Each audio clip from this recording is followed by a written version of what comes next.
Hey there, welcome back to the Star Family Wisdom podcast. I'm Jenna, the founder of Star Family Wisdom, and today we have a really extraordinary and multidimensional conversation with Kamora Jones. Kamora Jones is a galactic, cosmic, multidimensional artist and channel.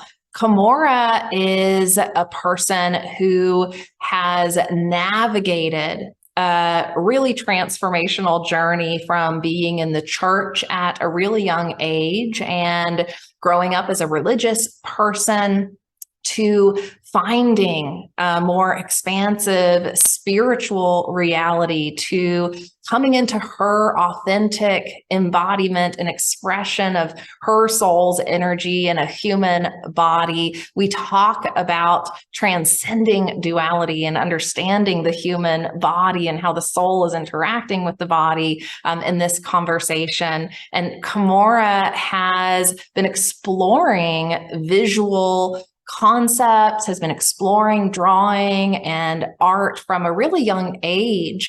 And in 2017, her wife and her had really significant metaphysical experiences, which activated a change in how she draws and channels art. So she now has these really beautiful, lucid, transcendent dreaming and astral projection experiences and downloads, and pulls information from the void, as she calls it, to bring to paper and in digital formats this incredible expression of our multidimensionality and this incredible expression of how the universe works and how we as humans and we as a consciousness unit or soul are interacting with other consciousness units, other energies, other data points in our reality. So she studies concepts like reincarnation and consciousness and multidimensionality, and her art, the Transmigration Series, is really inspired by her metaphysical experiences and this awakening that she has had. And she also mentors and coaches and guides through these sorts of conversations others who are interested in exploring their multidimensional selves and their unique, authentic expression of soul energy. And I think you're going to find this conversation today so activating and inspiring, and we show a lot of her artwork. So if you are listening to the podcast, jump over to YouTube so you can see her art, seeing the way in which our multidimensionality and the light codes and data and information that comes through her, seeing it visually is going to activate something in your field. Just listening to this conversation will too, but seeing the art is on a whole nother level and adds to this conversation in a big way, because we spend a lot of time talking about her art, of course. So check out the links below to connect with her, follow her on social media if you don't already, and leave us a comment. We may be bringing some of Kamora's mentoring and art classes to Star Family Wisdom this year. So please let us know what you're interested in learning about and how you want to learn about your unique, authentic expression and channeling abilities from Kamora. So without further ado, enjoy this episode and I'll see you on the other side. Hi, Kamora. Welcome. It is so good to be here with you. I'm so grateful to be with you today. Thanks for having me. I really appreciate it. I'm a fan of everything you do, and this is going to be 2023 is really great, and so I'm looking forward to creating a lot of new work and putting a lot of new energy out. But I'm just happy to be here. Thanks so much. Me too. We're like both feeling that vibe, that like you always feel this like creative flow. We're going to talk about today with your art. And I'm really feeling it now with Star Family Wisdom. And we have some cool synergies we're talking about. So I'm just so excited to share your work and your journey with the audience today. I've been a fan of your work and your art for gosh, like 3 years now. So Wow. our awakening started around the same time. And in the process of my awakening, I found you. So I've been following you this whole time. So it's really cool to be able to finally talk and share about our journeys with the audience and share about, you know, your channeling and this just incredible transmission that happens. Because for those who don't know, Kamora, as I talked about in the intro, Kamora is a channel. Like Kamora is an incredible channel of cosmic intelligence and cosmic energy and light codes. And Kamora has developed just this incredible portfolio and body of work that I think, and I know you know, is just incredibly activating for people. So we're going to talk about that today. We're going to show some of your work and talk about your journey and talk about how we transcend duality as souls on earth and what that specific journey is about as it relates to like our spiritual growth and our evolution and our ascension and our ability to really come into unity with each other. So I want to start with your awakening and your journey and what led you to where you're at now. So maybe just share with the audience a bit about your origin story and how you got to be the Kamora that is doing what you're doing today. Thanks so much. Yeah, it's there's all these synchronicities going on at all times. The last, since 2017, a lot of people have been sort of going into this sort of activation state or activation space. It seemed like that was a really interesting time, 2016, 2017, if you will. And yeah, I mean, the way it started for me was that, I've been drawing and painting since I was about 3 years old. Had a lot of art teachers, my parents were very supportive of my artistic endeavors. Got into the church, got into like a Christian church when I was like, 10, 11, whatever. Got really serious about that, got really serious into the study of the Bible, but all the while still, drawing and developing my artistic abilities, right? So I really started studying like, these angels, and these different dimensions. And, the Apostle Paul would talk about, these, spiritual realm, the spiritual forces of darkness in the heavenly realms. And then, you have like Isaiah's vision, with the seraphim and Ezekiel's vision with the cherubim. And these descriptions that they're giving look nothing like Renaissance art. They look nothing like medieval art, right? So, I mean, there are some medieval interpretations, right? But, if you go back farther into ancient times, some of the renditions get a little more accurate, right? So, yeah, so I mean, I was really intrigued by that and this idea of these battles and these other worlds. And I'm reading this stuff and I'm like, okay, well, where's this hypothetical like spiritual world? Like, is it a parallel? Is it another dimension? Is it another reality? Like, what is it? But all the while trying to filter everything through this sort of Christian modality, right? And so as I got older, still drawing, went to an arts high school in 11th and 12th grade, but also had a bunch of awesome art teachers before that. After went to a lot of my art fundamentals in 11th and 12th at this arts high school called LVA, Las Vegas Academy, that I went to. And then I went to school in Colorado for a couple of years, and all the while still trying to, understand the spiritual thing and like what it means from my sort of artistic perspective. And years went by, and I went through different relationships. I'm sorry for anyone who had to date me before I before I came into my truest self. I'm really, really sorry. But thankful also because I learned a lot from a lot of people. But about 10 years ago, well, my spouse and I met about 14, 15 years ago. And so, we've been married for about 13 and a half years now.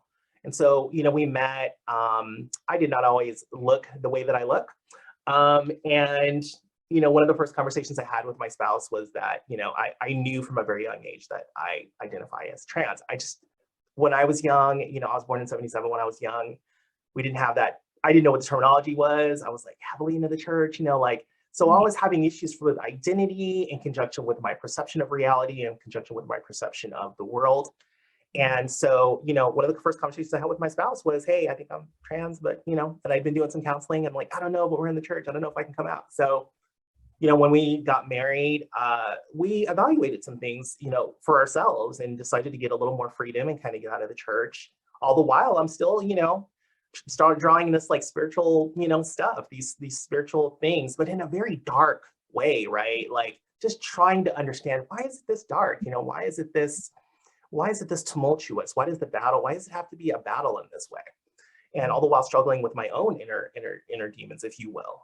I don't really particularly prefer that term anymore. But so a couple years in, you know, well, I'll say about a year and a half, 2 years in, my spouse comes and says, hey, we should, you know, explore your identity, you know. And so came out, you know, started presenting, you know, and it was really cool. I mean, so I started thinking about the world differently, right? So started thinking, well, why are humans the way that they are? Why aren't we utopian? You know, why haven't we figured out how to coexist and live with each other? Why haven't we figured out this thing? So I developed this series called Socrates, which was like more of like a fantasy sort of sci-fi kind of thing, where these humans are, you know, peaceful, living in this peaceful version of Earth, you know. So I kind of framed it as this parallel version, this other reality of Earth, if you will, with these dragon things. But the dragons in the story that I'm developing now have become more like these AI things, or, you know, like augmented reality things. So just trying to think about humanity, like, why are we the way we are? So, you know, come 2016, I start getting these sort of memories and these sort of awakenings and unctionings of,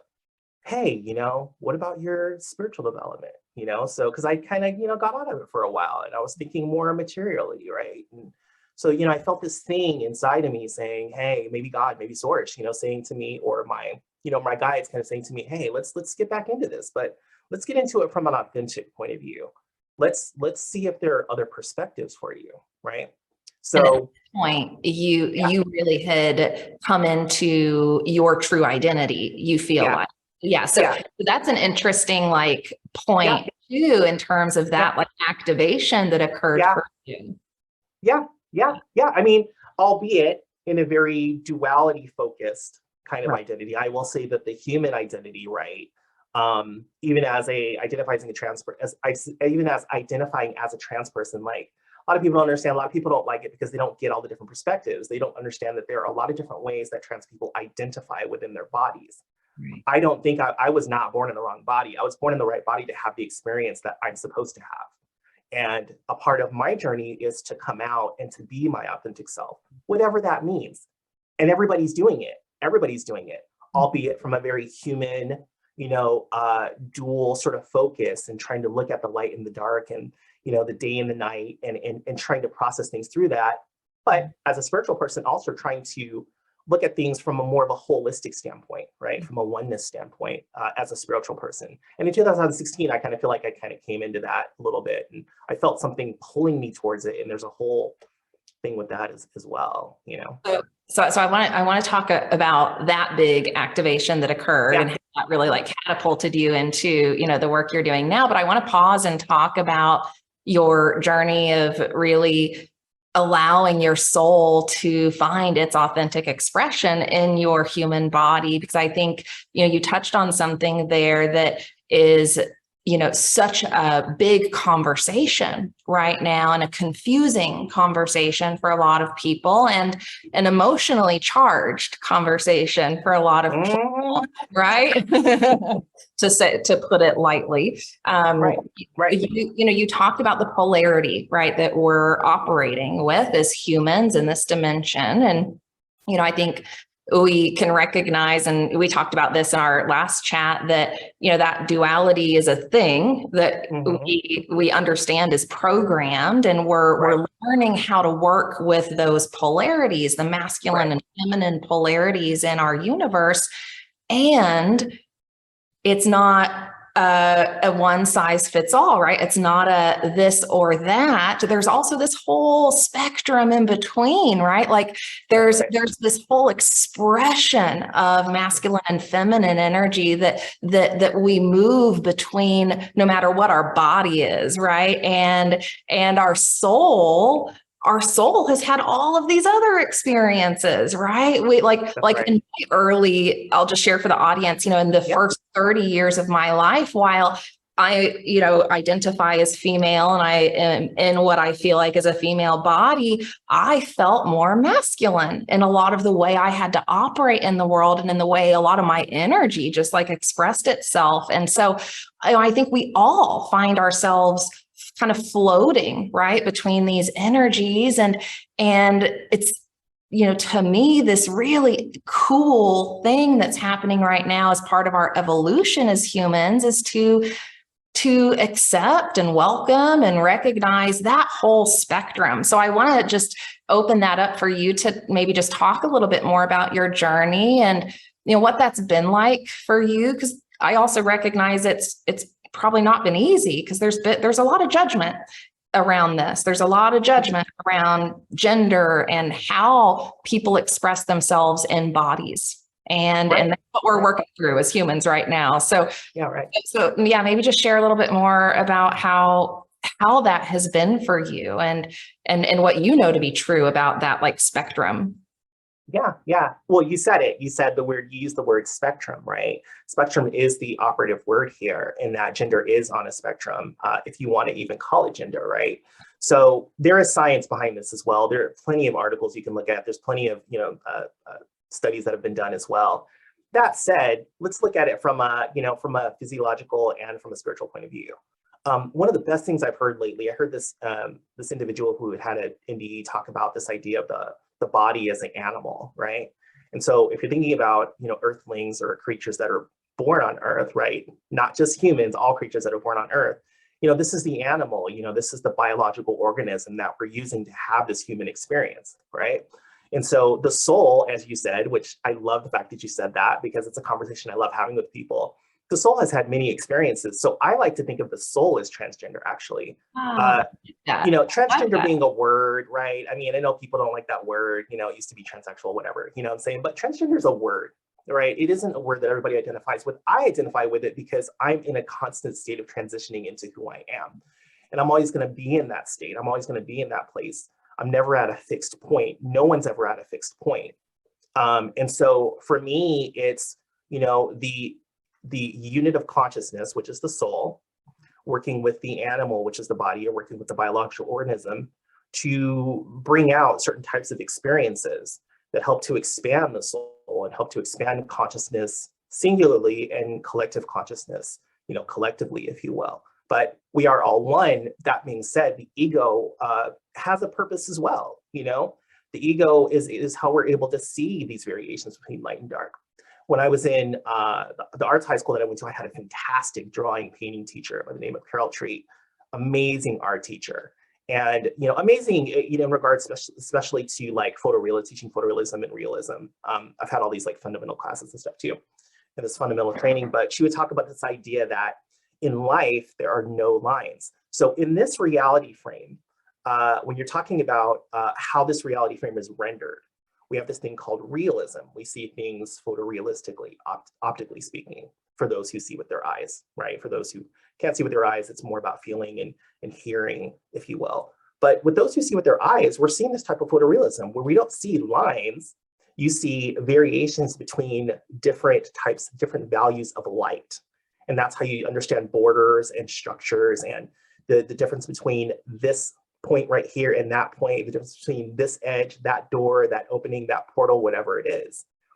And so the fact of the matter is that everything's on this like wide spectrum, and everything is this sort of duality process. We're processing everything through duality. And when it comes to like this idea of good and evil, or righteous and immoral, or whatever you want to say, that is built into culture by way of religion, but also by way of culture in general.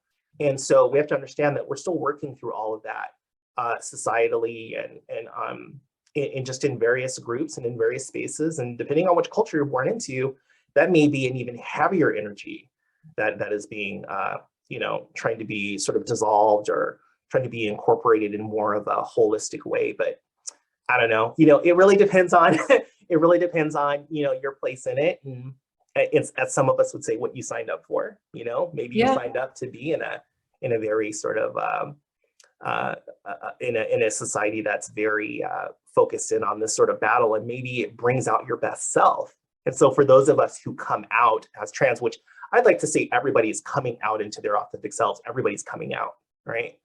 For those who come out as trans, it's more of a, for me in particular, I work in corporate during the day. I work for a corporate game development studio during the day as a senior level artist, there's all these ideas, there's all these things you hear in the media, and trans women are poor, and Black trans women are like are marginalized, and all these different things. And for me, that really isn't the case, because of how I prepped up until this point. But for some, it is the case. And so there isn't just this one experience in any type of human experience, and there isn't just this one definition. My definition is, as I said, for me, I'm having this experience because I believe that this is what I signed up for. And so for others, it may be that they feel really out of place in their body. For others, it may be that, non-binary individuals, my spouse identifies as non-binary.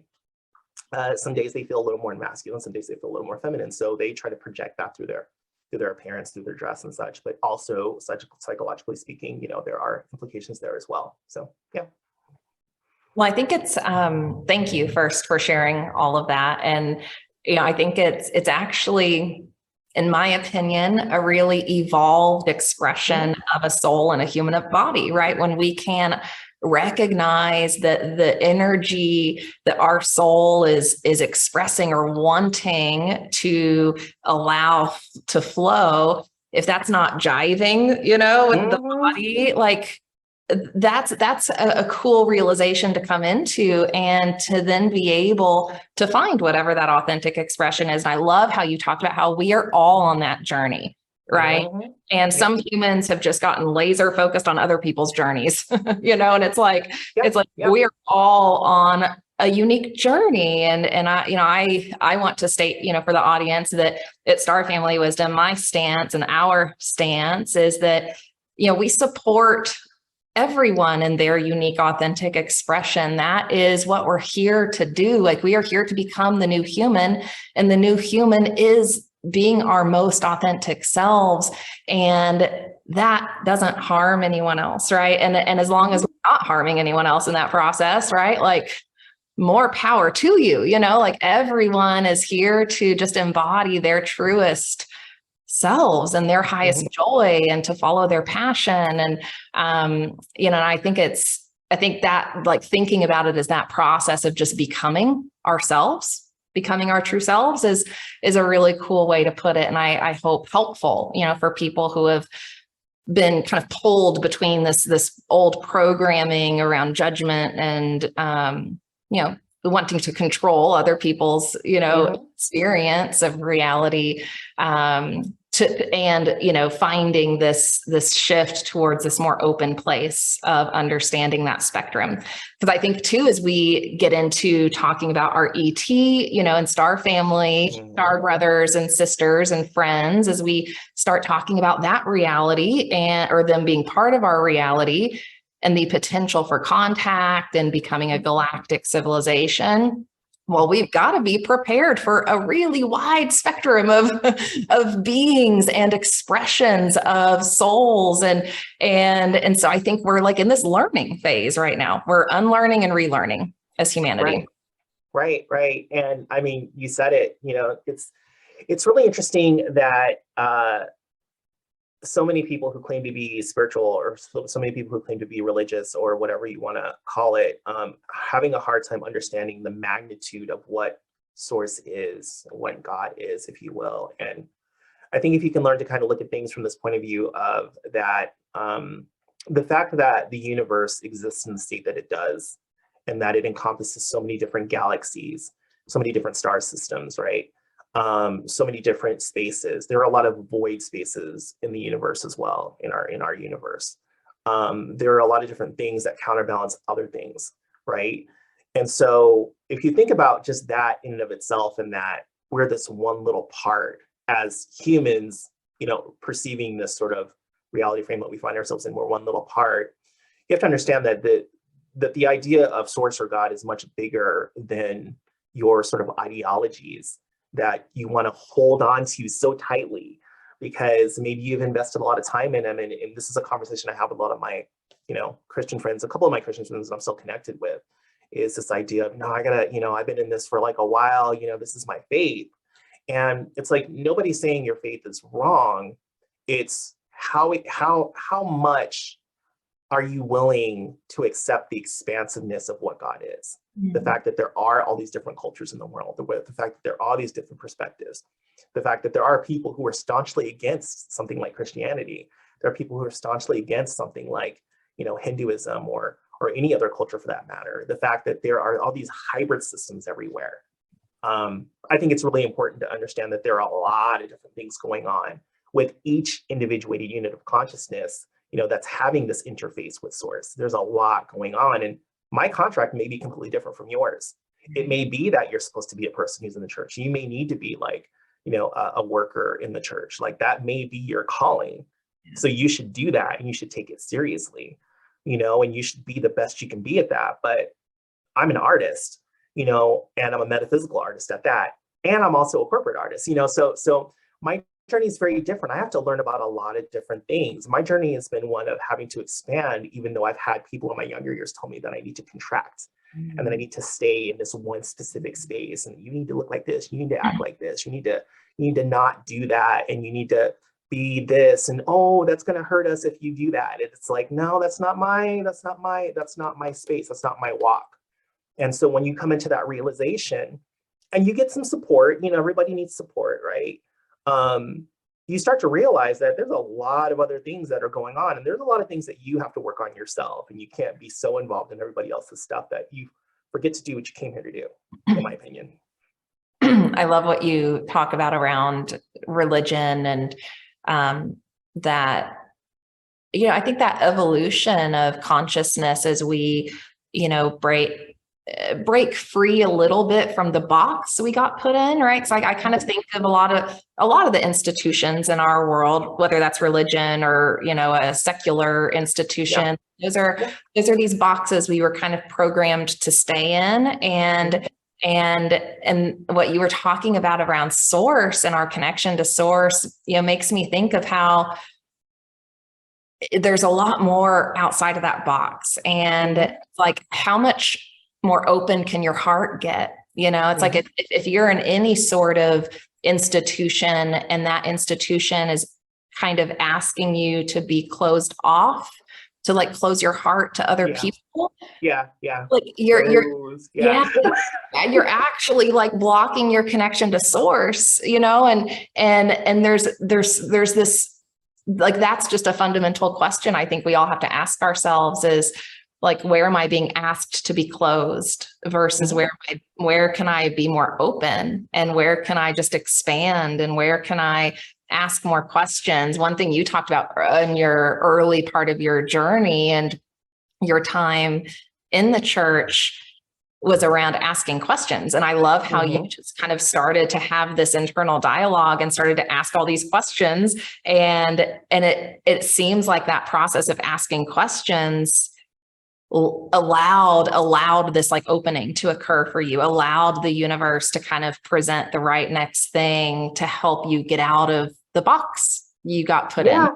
But also something to think about, Jenna, is that like, I feel like things were put in my way. So things were put along the road. So I had this atheist friend who like really challenged me on some things, who was like, hey, like, why are you that? Why are you identifying with that? You could be like all these different things. There's all these people all around the world who believe all these different things. So why are you this very specific thing? And was just like really challenging me on this conversation of authenticity. And saying to me, well, there's a lot of people doing that. Like, you don't have to do that just because a lot of people are doing that. You don't have to do that just because somebody told you have to do that. There are options. And then I had, like my spouse had been done with the church for a while and didn't really tell me, because I was still like really trying to be invested, because I thought that was my only option. And that's the thing, options. When you're not taught that you have options, this is nothing against anyone that my parents are amazing, everybody's amazing. It's just when you're programmed to believe that you don't have any other options, and then you start programming yourself, you start that feedback loop of thinking that you don't have any options and that's the only way, and that you somehow magically found the right way. Oh my God, I found it, right? Then you start thinking that that's it. And what I'd like to put forth is that look at everything happening in the world. Look at all the heinous things that have happened in history, right? So think about it, right? So source is holding all of this, right? It's this big algorithm. It's this mathematical perfection that's always ebbing and flowing and working itself out, right? Some of us see it from a fate standpoint. that everything's already fixed. Some of us see it as a sort of non-determined free will sort of thing, right? It could be anything.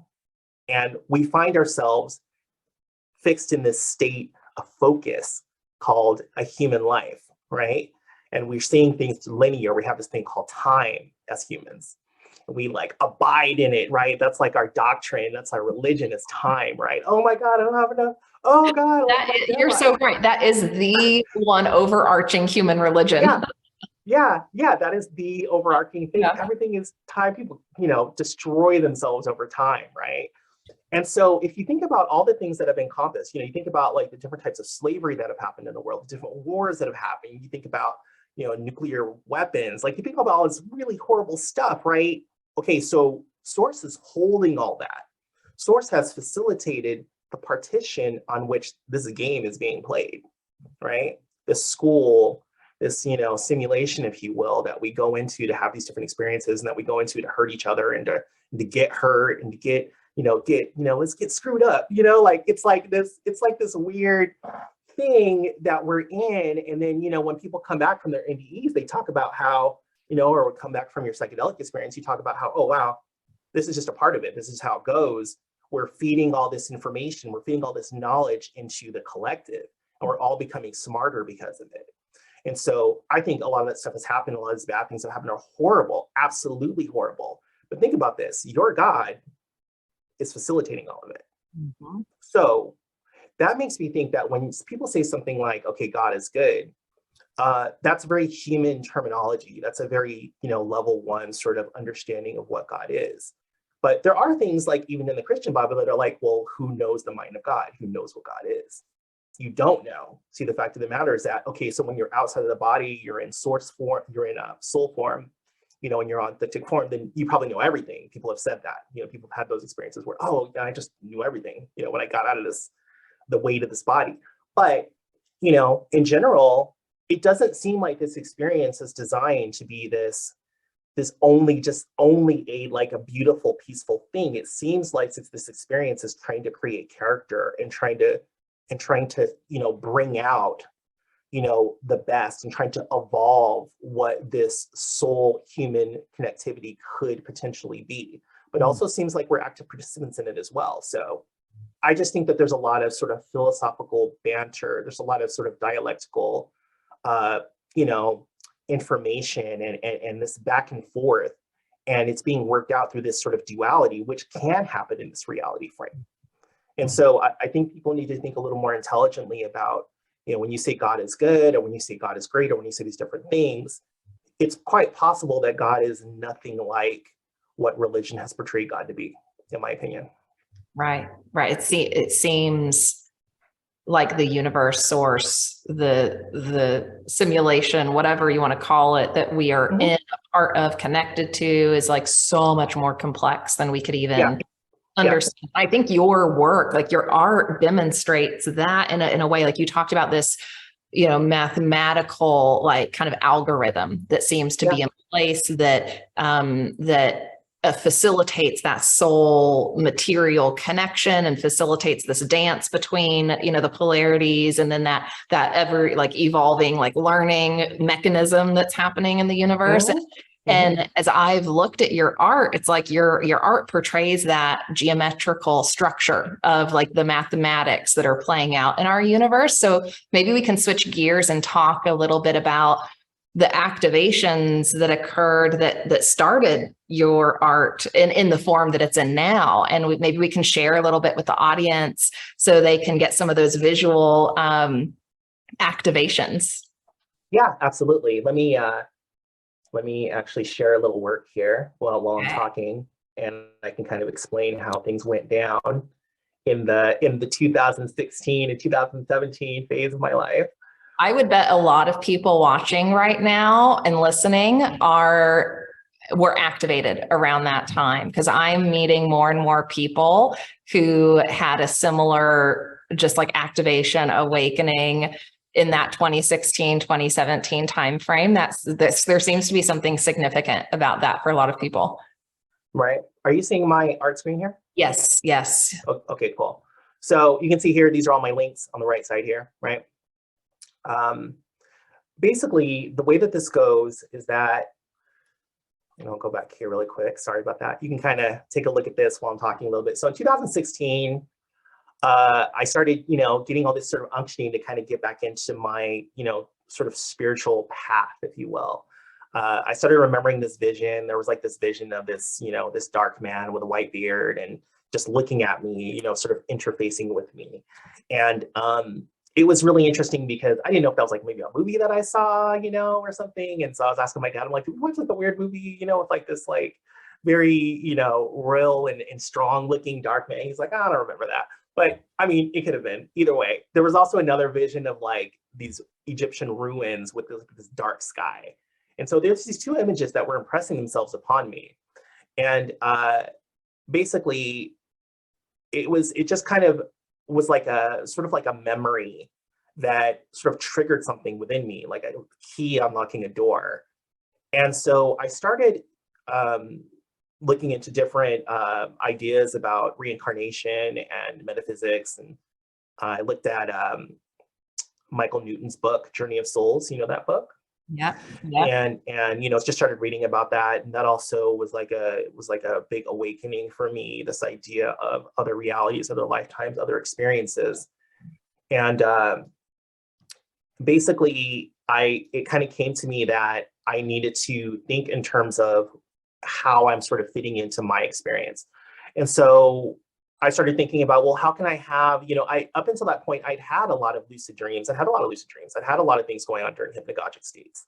I'd had a lot of things happen during meditations. I'd had a lot of very spiritual dreams. I'd had some dreams that were just like, these sort of abstract ideas of trying to explain like how source does things, and my dreams are always spiritual. They were always sort of informing different ideas about consciousness and about collective consciousness. So it's like you were getting guidance. What's that? It's like you were getting guidance for years in these like little like snippets. Albeit somewhat sort of encoded, right? And so kind of like if you look at this metatoxic feedback on the left right here, basically, this piece, this higher dimensional being playing with this algorithmic structure and trying to work things out with it. That's the tool that being has to kind of work with.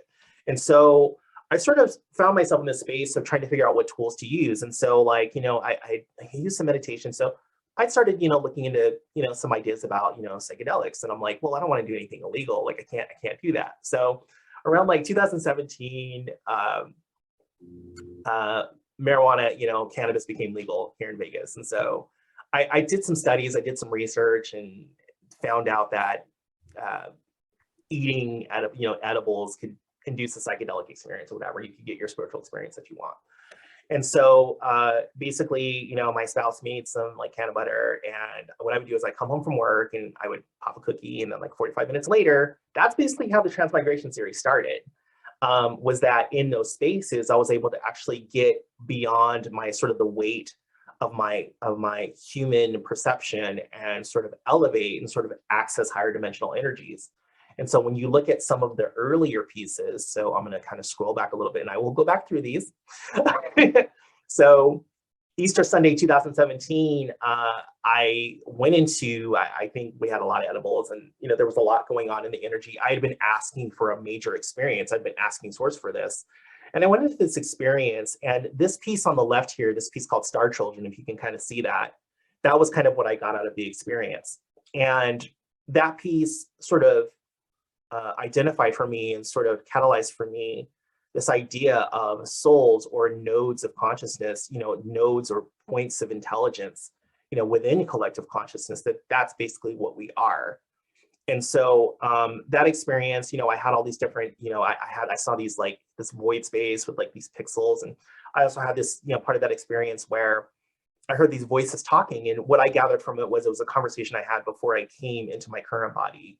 And there were a bunch of people in my soul group who were, chatting around like children, just kind of talking, like, hey, we're gonna do, hey, let's have fun, and I'm like, I'm gonna go be somebody. You guys are stupid, like I remember saying something like that. And I remember like when I heard it, I was like, yeah, that sounds like something I would say. That's so funny.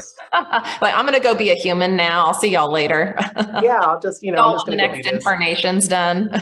Yeah, famous last words, you know what I mean? So Oh, I love it. That kind of reminds me, that one, it like makes me think of our soul stars, and like yeah, us shooting out from our soul stars and traveling around the universe to wherever we're going to go. That's amazing. yes, that's exactly it. And so from that point, if you even go back and look at some of the earlier pieces, which these aren't specifically the earlier pieces, the piece here in the middle, Blame the Universe, was one of the pieces that when I went into that first experience, that Easter Sunday 2017, that piece actually impressed itself upon me in that I was looking at this aura on the edges of this human character here, this human archetype here.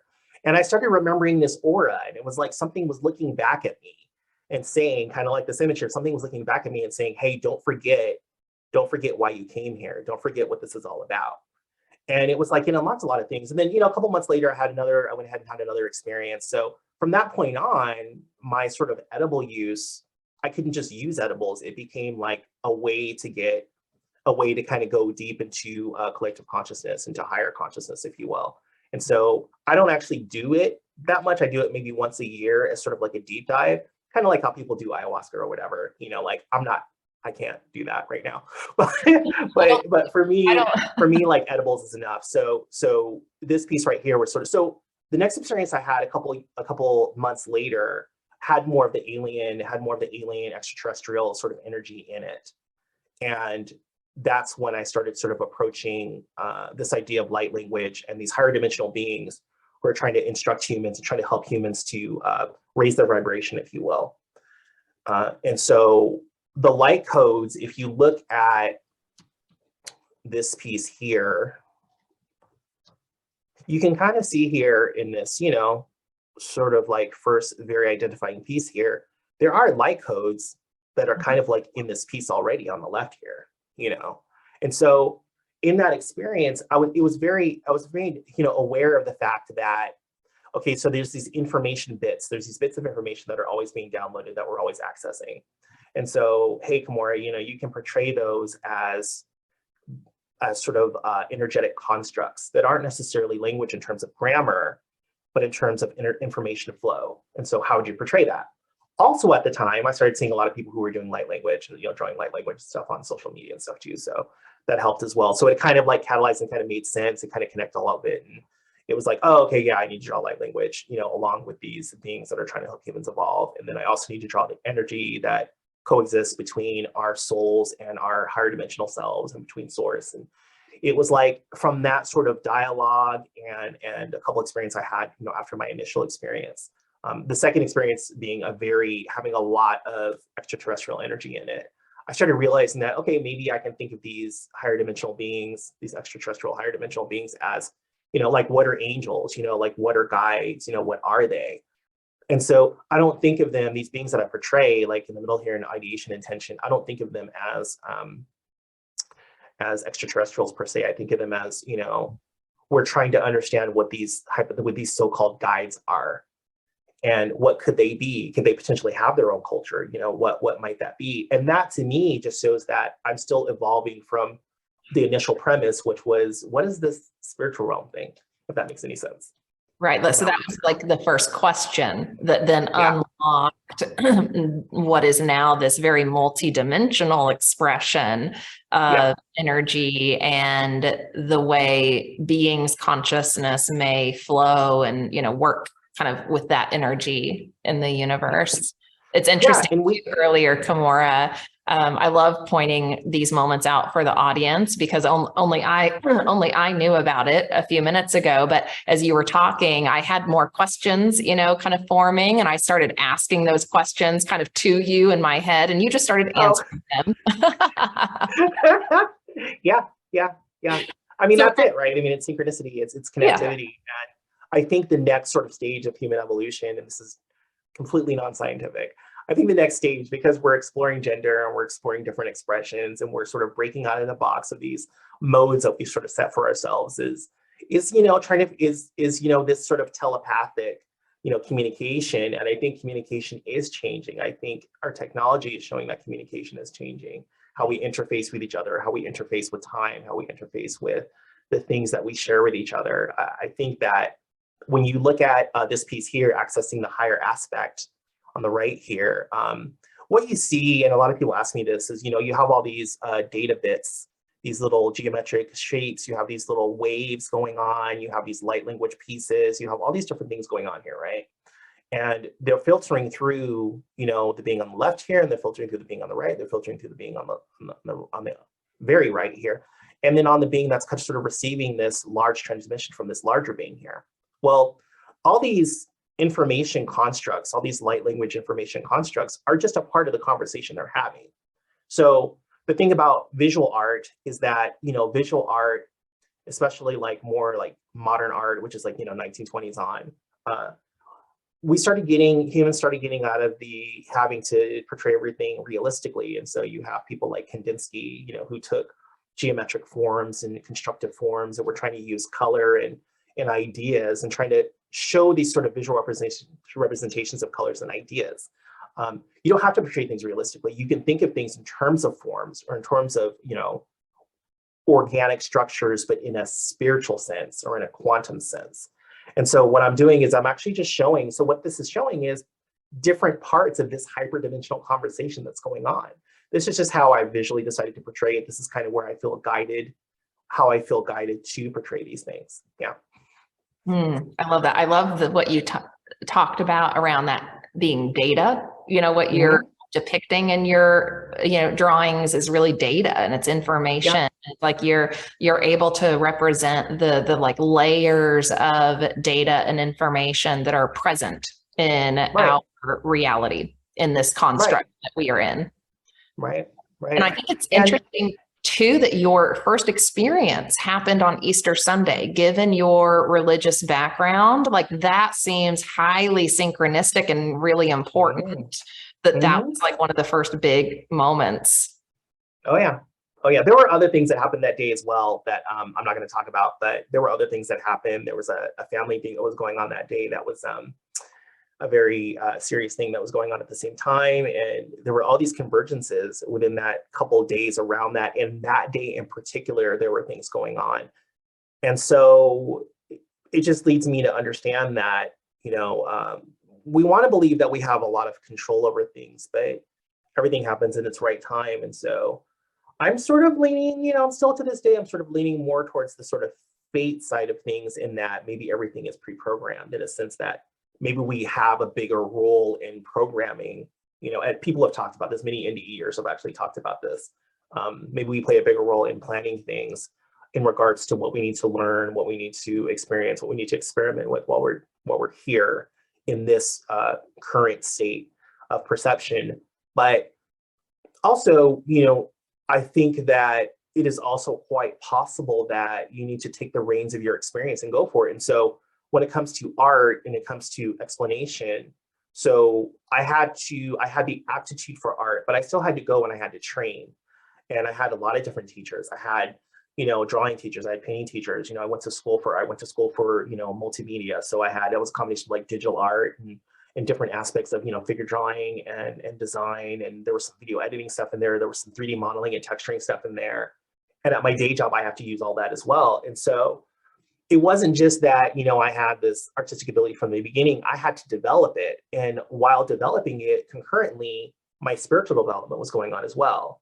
The initial portal being religion, the succeeding portal being self-identity, the next portal being self-identity through the lens of identification with the soul. The next portal being the soul and how it identifies within its mission. And so if you can sort of start thinking of your experiences in terms of,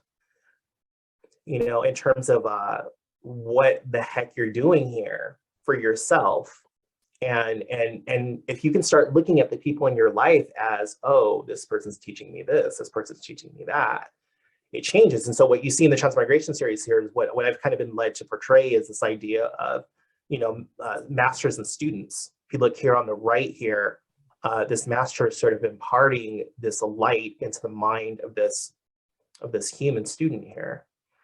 These beings, I call them transmigrators. And what they're trying to do is they have these things called seed abstractions. And so seed abstractions are encoded, data bits that they are covertly putting into humans' minds. And it isn't trying to program humans to be a certain way. These are like ideas, like positive ideas, like, hey, what if you guys could do this? What if you guys could be peaceful? What if you guys could create things that are conscious? Like stuff like that. I love that. I think that's such a cool thing that you're portraying there, because I've actually heard that in some studies of famous like scientists, people who have created or brought to life these really incredible concepts on Earth, that actually, when you look into their life, they were way more spiritual, highly metaphysical in various ways. And they describe it as like kind of reaching into the ether, reaching into the energy field and like pulling a concept down. Yes. And that's exactly how you're portraying how that's happening on the other end, right? Who's giving us that concept? Who's like putting that concept into our consciousness field? Yes. And that's actually the technique that I use to get ideas is sort of a trance technique. And what I do is I sit still, I close my eyes, I look into the void, and I detach from my relationship with my physical body. It's not anything weird or anything. It's just something I do like automatically now. But I send an intention out into the void, and I'm sending a specific type of intention to a specific type of energy. And what I get back is what I draw. And sometimes it's instantaneous. Sometimes I get many who know my work, they know like I produce these little writings that go along with the art as well. A lot of times it's instantaneous. And so like sometimes I'll get the image first, sometimes I'll get the words first. Sometimes the words have a certain type of sort of vibrational algorithm in it that informs what the image is supposed to look like. And so, there have been many science fiction stories written about this, and many people who've talked about this, in the sort of psychic spaces or in the NDE spaces. But this idea that sound and words and that there's information in everything. Everything is packed. Every little thing is packed with information. Sounds are packed with information. And so you can pull from all kinds of spaces. It's just whether or not you're willing to, do the work and figure out how you do it, because your technique may be different from my technique.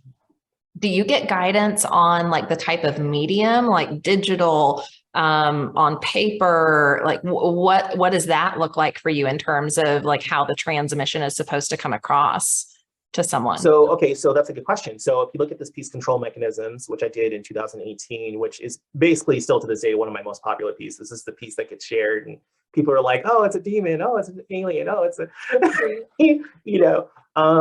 this is kind of how the series, this is how the extraterrestrial component of the series kind of really got going, really kind of got me in the public eye, in that there was this I do these giveaways every once in a while, and what I do is I give these 3 grand prize, I give like a free piece to like everybody who enters, and then I get like 3 or 4 grand prize winners, and they get like an original drawing.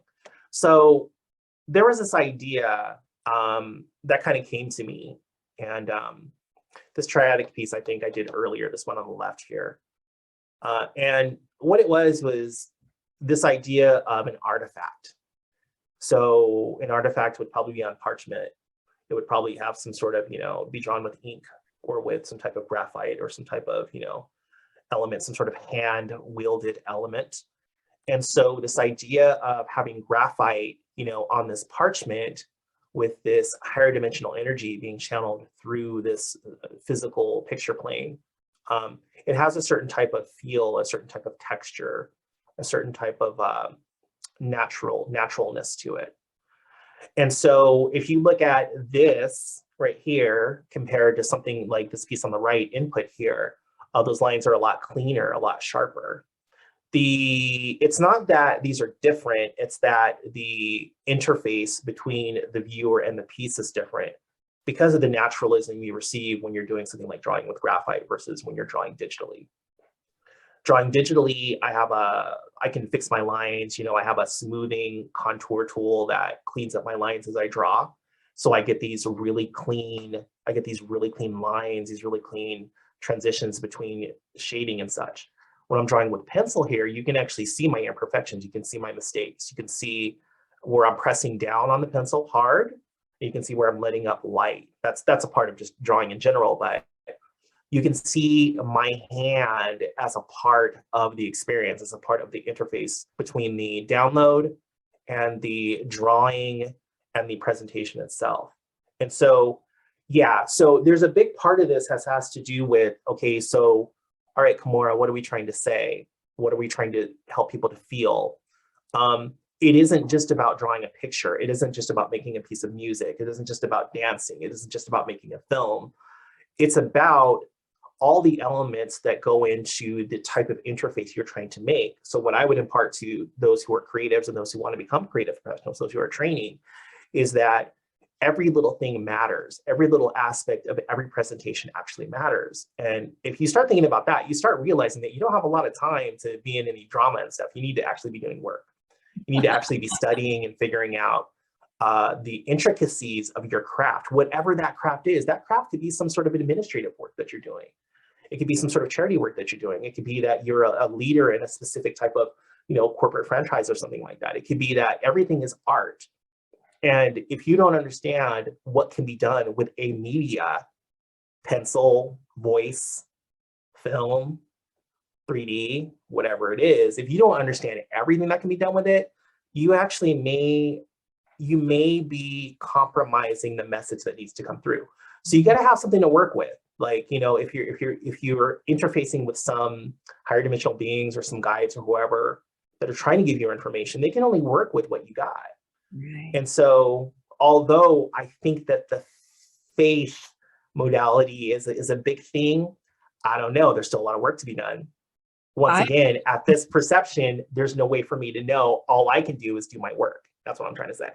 I love that. I love that message. I have a couple of comments, and then I just want to reiterate that message for the audience, because I think that's huge. Like, that is the thing we're here to do. Get out of the drama and cultivate your gifts, right? Like, we all have our own unique gifts to deliver the world. And like you said, like, we have this ability for our higher dimensional aspects of ourselves, our star family, our higher self source, to move through us. And that can't happen if we don't do our shadow work, if we don't let go of the drama baggage we've been carrying. So at Star Family Wisdom, that's one of our big focuses, is helping people learn how to move through that process, that transformational process, so that you can really embody the gifts and allow that light to flow through you. That parchment, or was it graphite on parchment, that you showed a few minutes ago, this makes me think of our ancient selves, like all of the lives that we have all had here on Earth in ancient times, and this like almost like this activation of information and data that's been lost, throughout the eras of humanity. There's something about this that just feels so like good to my soul. Yeah, and so had it been done in a different way, had it been done in a different media, had it been done without the skill, would it still have the same presence? It may come through, but it's really important to understand, your investment in the channel. Yeah. As an individual who agreed to do this. And if you don't think you agreed, you're agreed because you're here. So, it's like you have to make the most of it. And there are some horrible situations people find themselves in, but the question is, how could you really make the most of your experience? Like, you could really become a master of your experience. You could be using duality to transcend duality. Yeah. You can use duality to create art that transcends duality. And unfortunately, or shall I say fortunately, I've had a lot to learn. I've had a lot to learn in life. Everybody does. Everybody does. I've made a lot of mistakes. I've hurt people. I've been hurt. I'm still stubborn in a lot of ways, but one thing that I am not going to compromise is my interface with what I came here to do. I've never compromised that. I've had people say to me, oh, why you draw so much? Why you do this? Why you do that? It's like, no, it's not your question to ask me. okay, you can ask me anything, but that doesn't mean I'm going to stop just because you think I do this too much or because I do that too much. The fact of the matter is that maybe inside you know what you want to do. Maybe you know what you want to do. Maybe you don't have any support. Maybe you don't feel like you have any support. Maybe you need to get around the right people. Maybe you need to get a good mentor, like this, like these pieces, like these transmigrators trying to impart information to each other and to, beings who are trying to learn. Maybe it's about getting into the right spaces. Maybe it's about questioning everything around you. Maybe it's about questioning your motivations or your intentions. I would like to also put forth that as a trans-identified person, right, as a trans woman, getting my hormones balanced actually has helped me a lot as well, because even though you're a soul, you're having to work with the animal, which is the body. And so the body needs a certain kind of balance. So when people talk about nutrition and stuff, I'm not the most nutritious person, but when people talk about nutrition and getting your body balanced, that's a part of it. Unfortunately, your soul isn't so strong that it can transcend, some people get to that point, right? But you're still having to work with an organism, a biological organism that wants to do its own thing. It wants to be animalistic. And so the soul has to manipulate that. The soul, the body's like a mech suit, right? It's a mech meat suit, right? And the soul is trying to do things and manipulate that. And that's a part of the challenge. Like as a human being, the part of the challenge is, God, how do I wield this creature that I find myself in? And then what you always hear about after the fact is, people having their life review, kind of reviewing their life and looking at this character like, oh my God, I don't even really identify with that character. I did all that stuff, in that Right. body. Yeah. So that's really interesting to me too. Like, yeah, you're playing a character. There are implications to playing that character. I believe that karma is a type of algorithm. I don't believe karma is just karma. I believe that is the algorithm that's karma. Like you do something, you're going to get it on the back end. It's just going to happen. It's just a part of it, so yeah. How the universe is programmed. It's a thing. It's a thing. That's the game. That's like the rules of the game. That's the programming. That's just what you get. That's the backbone. I love that you talk about that alignment, between the soul and the physical body, and really learning how to work with the physical body. And I've joked in the past about learning how to operate the human. Yeah. I mean, thinking about it like a video game is kind of helpful sometimes. Yes. It's like when the avatar in the video game gets low on energy and it needs to go find some food or whatever, there's all these parallels you can start to draw. But one of the channeled kind of information that I've really been enjoying recently is this material from a group called Larkma, which is a Pleiadian consciousness. And they talk about this merging of the etheric and the physical, and that is one of our goals of mastery, right? To learn how to really align the blueprint with the physical body in a way that allows for the perfect, unique expression and perfect health, to occur. And I'm feeling like someone like you is really on that path, and that can be like one of those ways we really access our full gifts, is like learning how to work with that holistic system and merge it almost. Yeah. And with that group that you're connecting with, they're trying to teach that the soul and the body in their elevated states, can do so much more collectively, and can, sort of transcend these really, outdated and outmoded, concepts that we have in society. There's never enough money. There's never enough this. There's never enough that. It's like, yeah, none of that stuff really works anyway.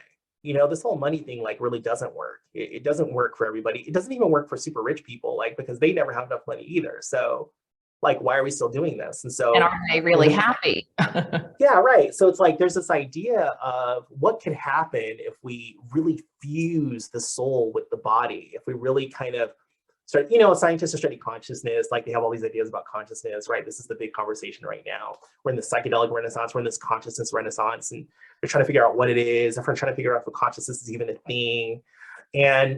And the fact of the matter is that I think the closer we get to, this is just my opinion, like as an artist, right? This is the only thing I I can talk about. But I think as we merge, as you said, as we get closer to understanding how integral it is to be this sort of unified body, and I think in a body of authenticity on an individual level, and furthermore on a collective level afterwards, I think it's gonna, I think people start getting tired of things and being like, oh, why are we doing this? Like, this doesn't really make any sense. It doesn't make any sense evolutionarily.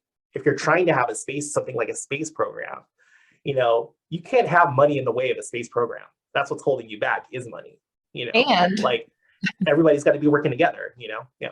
And we should talk about your drawing here, the 2022 dimensional transport chariot, because in the new Earth paradigm, you can't have a space program without understanding the Merkaba, and you've got That's a right. beautiful depiction of the Merkaba there. So maybe we could talk about that for a moment. How did that come to you, and what is this depicting for those who don't understand that geometry?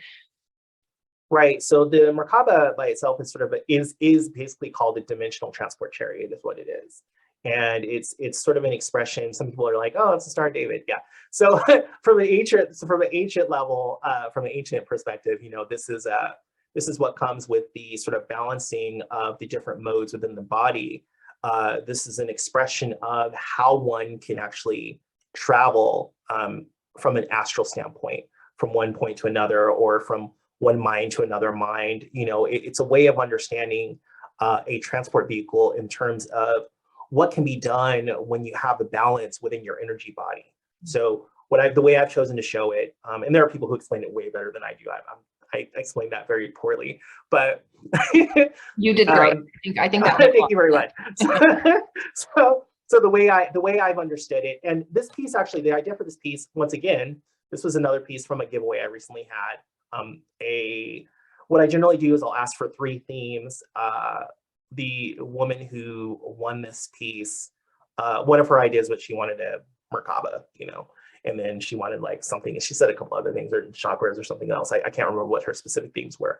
That said, this image kind of came to me, and it came to me in a very strong way, this idea of a composite image showing different interfaces in metaphysical space. And so, you look here, you have this, this portal going on here, this energy that is actually shooting through a portal or coming out of a portal. You have these geometric constructs up top. You have these sort of subatomic or, microscopic or quantum particles that are phasing in and out of existence, right? Sort of superimposition state, right?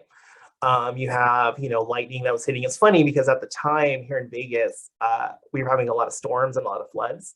And so, I don't know, that might have had something to do with it, but not really. The fact of the matter is that the way that the energy is hitting the water, it's affecting the water, it's giving the water, it's igniting the water, it's imparting energy into the water, and the water itself is ebbing and flowing forward. But the water doesn't just terminate, the water becomes something different. So, energy isn't destroyed, it transforms, right? So that's why you have the waterfalls kind of coming off. If you ever get a chance to look at the piece, I'll probably sell prints of this one in a while. I've got to find another print on demand service because the one I was using wasn't very great. But you can kind of see here, if you look on the bottom here, that there are these little dancing particles of water down here by the grass, by this little grassy part on this landmass in the bottom middle portion here. So the water, even the water itself, is coming alive in a sense because of the interaction between this energy that is coming from a different space. And so what I'm trying to show here is that there's all these different ways to interface with your surroundings, with things going on around you, with energies around you. Once again, these are just different data expressions. These are just different ways to understand what's going on. These organic shapes on the right here, these could be emotions, on the right down here, and how emotions may look to some souls who may perceive these things in an astral space, in an astral modality, in a psychedelic modality, in a spiritual modality, in a dreamlike modality. You'll notice here that you have water coming out of these portals on the middle right here. This is coming from another space. So saying that, this water isn't this static thing. This water, this living water, this life, this flow can come from a different place as well. And so what I like to impart to people who are creative and people who don't consider themselves creative, which everybody's creative, it's this idea that finding a way to add a voice, adding identity to your experience, to components and ideas and concepts within your experience is a great way to understand how these things are affecting you. And so this soul, this individual here who has found this way to manipulate their higher self, has balanced their chakras in a way to where the chakras are actually driving the Merkaba. They're driving the experience. And so because of that balance, they're able to drive a little bit, It may not be consistent, because we're human, right? And we have to kind of fight with things, but yeah. So that's kind of what it's about. Yeah.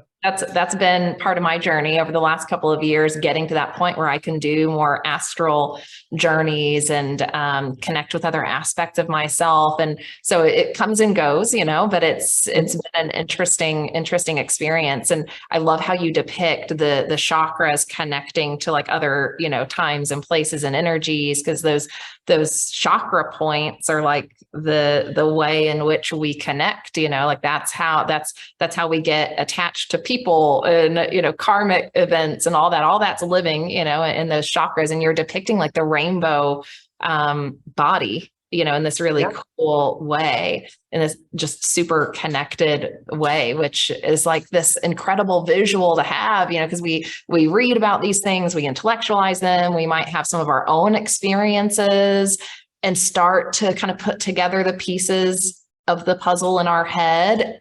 But you have this ability to just channel that puzzle in a way that brings this incredible visual to life. And I'm always overwhelmed when I see your work. It's so beautiful and so activating. So thank you for. Thank you.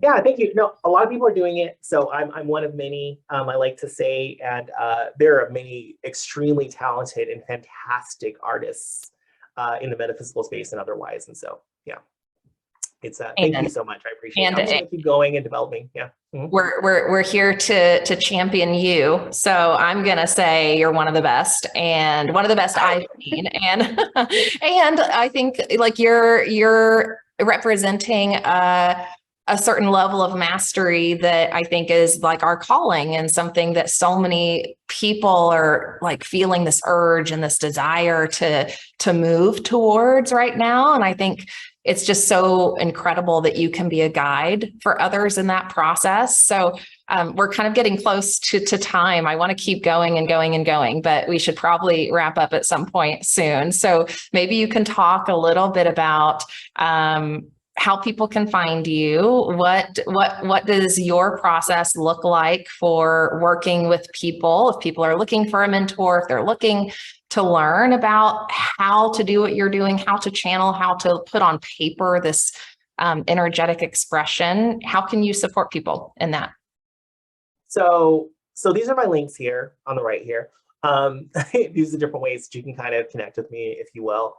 It's been a little difficult to connect with every single person. I get lots of DMs, I get lots of messages and stuff like that.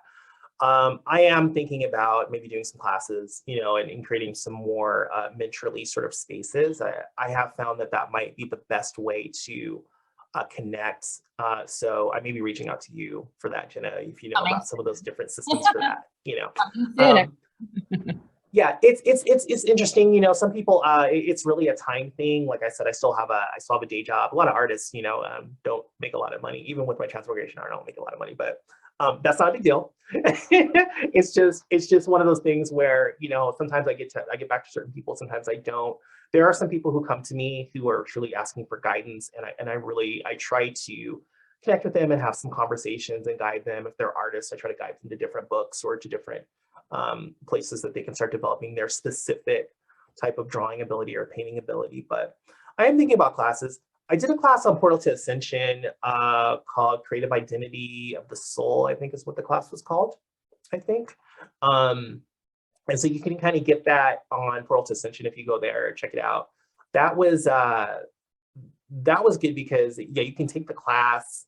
And I went through some of the ideas about how to think about art and how to think about your specific artistic identity as well. I'm going to actually stop sharing here. Awesome. And for everyone watching or listening, the links that Kamora was just sharing are also below in the show notes. So you can quickly go grab those links and find her work, find her social channels and connect that way. Yeah, absolutely. Absolutely. Yeah. And It's one of those things where classes are good, like learning spaces are good. So we'll talk about that more in the future. But if you are interested in that, DM me, or even in like one of the comments in the pictures, in one of my pieces, just throw a comment down there and say, hey, start some classes or something, just tell me what to do. That seems to be the best way, because I get a lot of information. I get a lot of correspondence going on, but I'm not always the best because of time, not because of anything else. So I appreciate each and every one of you who reach out, each one of you who support my work, like my pieces. But yeah, tell me what you want, and then we can sort of figure out some different ways to achieve those things. Yeah. Yeah, and if you're watching on YouTube, drop some comments below. If we bring some of Kamora's work and energy to Star Family Wisdom, what would you want to see? What would you want to do with Kamora? Because we're definitely feeling the vibes and feeling this energy here. So we're gonna do some more chats, I think, in the future, and keep talking about our multidimensional selves and how we can all embody the new human together on this journey. So Kamora, thank you so much for this conversation and sharing yourself and sharing your energy with the audience. I hope for everyone watching that this has been so activating and inspiring and has left you with some passion and drive to find your thing, to find your unique calling and gifts. And like we said, I think the big takeaway is that, right? Like, get out of the drama and cultivate the gifts. Yeah. Thanks so much, everyone. I really appreciate you. You're all so beautiful and perfect. And please believe in yourself. Take yourself seriously. Don't take yourself too seriously. But believe in yourself, love yourself, and love others for the most part. Thank you so much. Thank you, Kamora. Thanks everyone for watching. Subscribe, like, comment, let us know what you thought, and we'll see you next time on the next episode. Bye for now.